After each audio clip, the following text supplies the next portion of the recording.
Мен Абдыразақов Азат Бейсенбекұлы Қызылорда қалалық сотына судья лауазымына тағайындауға оң қорытынды алдым.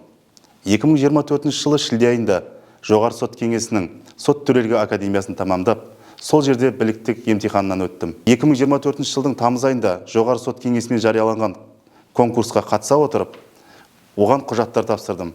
Нәтижесінде 2024 жылдың желтоқсан айында комиссияның оң қорытындысын алдым. Заң мамандығы бойынша біліктілік өтілім 10 жылдан асады, оның ішінде 8 жыл бойы сот саласында үздіксіз қызмет етіп келе жатырмын. Судьялар өз қызметінде азаматтар мен ұйымдардың бұзылған құқықтарын қалпына келтіруде, әлеуметтік әділеттілік орнатуда аса маңызды рөл атқарады. Сот отырысының хатшысы бола жүре, судьялардың осындай қоғамға қажетті қызметтерін өз бойыма сіңіре отырып, мен де болашақта судья лауазымына тағайындалуға шешім қабылдадым. Бұл әрине өмірімдегі аса үлкен шешімдердің бірі. Бұл жолға келуге өзінің қиындықтары болды, әрине заңнаманы білу, кейс есептерін шешу, эссе жазу деген сияқты. Жоғары сот кеңесімен судьялық лауазымға конкурс жарияланғаннан бастап, оның барлық рәсімдері ашық түрде өтті десек болады.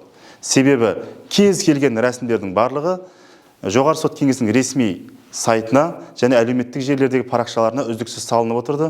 Судьялық лауазымға конкурс басталғаннан бастап аяқталғанға дейін барлық рәсімдер таза, әділ және ашық түрде өтті деп анық айтуға болады.